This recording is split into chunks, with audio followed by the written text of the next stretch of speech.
عربوں کا ایک مشہور بت جو صفا مروہ پہاڑیوں پر پوجا جاتا تھا، یہ وہ تھے جسے لوگوں نے اپنے ہاتھوں سے نہیں تراشے تھے، بلکہ یہ جیتے جاگتے حقیقی انسان تھے۔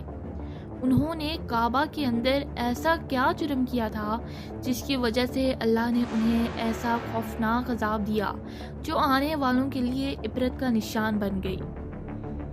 جب سے خانہ کعبہ تعمیر ہوا، تب سے لے کر آج تک جس نے بھی بیت اللہ کی بے حرمتی کی یا بے حرمتی کرنے کی کوشش کی، تو اللہ نے ان کا وہ حشر کیا کہ رہتی دنیا تک عبرت کا نشان بن کر رہ گئی۔ پھر چاہے وہ دنیا کا طاقتور بادشاہ ابرہہ اور اس کے ہاتھیوں کا لشکر ہی کیوں نہ ہو، اس کے علاوہ تاریخ میں اور ان کو اللہ نے دردناک عذاب دے کر تباہ کر دیا ہے۔ اس کی ایک مثال اسحاق بن یالا اور نیلا بنت زید ہے۔ دراصل قبیلہ بنو جرہم کے ایک مرد اور ایک خوبصورت اور حسین لڑکی تھی جو اپنے قبیلے میں یمن کے کسی علاقے میں رہا کرتی تھی۔ یہ خوبصورت حسینہ قبیلہ بنو جرہم میں اپنے حسن کی نمائش کیا کرتی تھی۔ وہ بن سور کر گھر سے نکلتی تھی اور قبیلہ کے نوجوان اس کے پیچھے پیچھے چلتے تھے۔ ہر کوئی اس سے تعلقات کا خواہشمند تھا۔ انہی لوگوں میں قبیلے کے سردار کا بیٹا بھی شامل تھا جس کا نام تھا اسحاق اور نائلہ آپس میں محبت کر بیٹھے، اور یہ محبت بہت ہی جلد حواست یعنی کہ لسٹ میں بدل گئی۔ انہوں نے آپس میں ناجائز تعلقات قائم کر لیے اور جب کبھی موقع ملتا تو دونوں زنا میں مشغول ہو جاتے۔ اس طرح یہ سلسلہ یوں ہی چلتا رہا۔ جب ان کے گھر والوں کو اس کا علم ہوا تو وہ ان کے خلاف ہو گئے، جس وجہ سے ان کے ملنے پر پابندی لگا دی گئی۔ پھر ایک دفعہ کا واقعہ ہے، حج کرنے کے لیے مکہ کے لیے روانہ ہوا تو یہ دونوں بھی اس قافلے کے ساتھ حج کے لیے چل دیے۔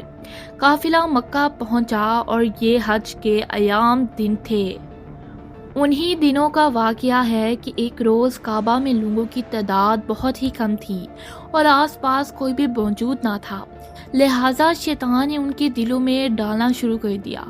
وہ دونوں خانہ کعبہ میں داخل ہو گئے اور اسی تنہائی کے عالم میں زنا کرنے لگے۔ ان کی اس خباثت اور کعبہ کی بے حرمتی پر زمین اور آسمان کانپ اٹھنے لگے اور اللہ کی طرف سے عذاب نازل ہو گیا۔ دو زندہ انسان عذاب الہی کے تحت اب پتھر کے بن چکے تھے۔ کچھ دیر بعد جب بنو جرہم کے لوگ کعبہ کے قریب آئے اور بیت اللہ کے دروازے کو کھولا تو دونوں بدبخت برہنہ حالت میں پتھر بنے پڑے تھے۔ وہ یہ سمجھ گئے کہ یہ خبیث اللہ کے مقدس گھر میں کس جرم کا ارتکاب کر رہے تھے۔ لوگوں نے دونوں کے مجسمہ کو اٹھایا اور باہر لا کر زمین میں گاڑ کر انہیں کھڑا کر دیا تاکہ یہ لوگوں کے لیے عبرت کا نشان بنا رہے۔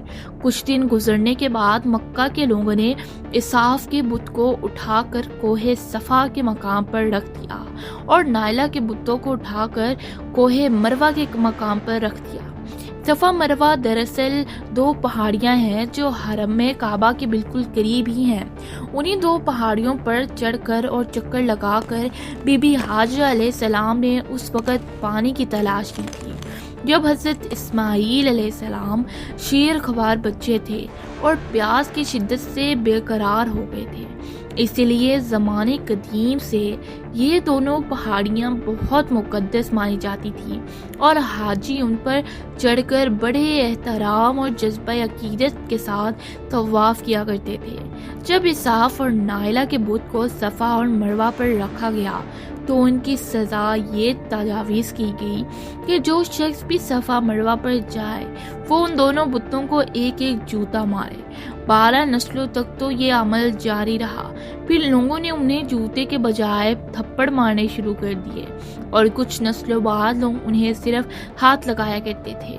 اس طرح وقت گزرنے کے ساتھ لوگوں نے ان سے عبرت حاصل کرنا کم اور ان کی تعظیم زیادہ کرنے لگے اور دیوتا پکارنے لگے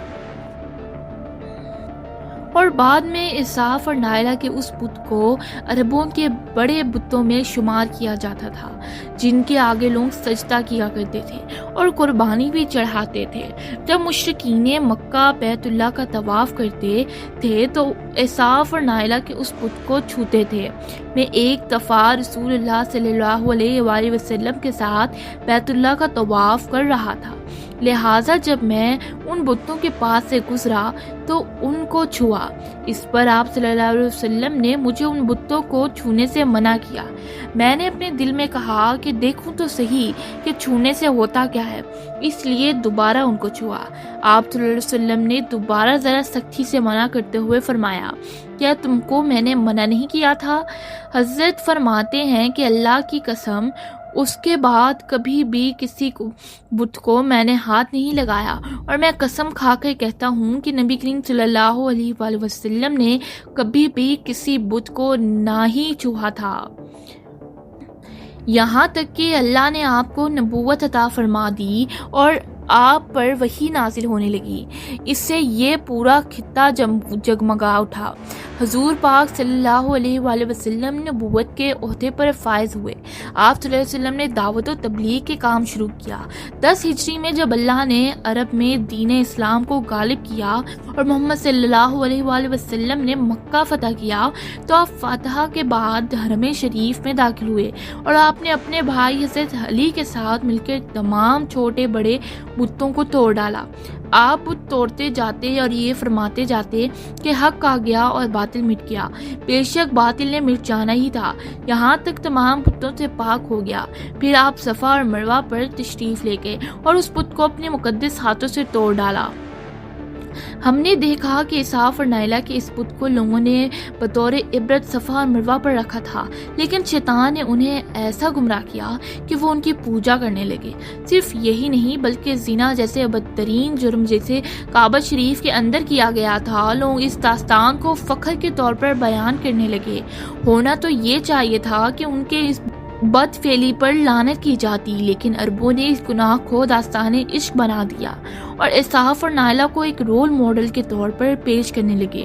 بالکل اسی طرح آج کے اس فتنے بڑے دور میں یہی کچھ حالات نظر آتے ہیں، جہاں ہر کوئی شخص کسی طرح کا سنگین جرم کرے تو لوگ اسے ہیرو کی طرح بطور نمونہ پیش کرتے ہیں۔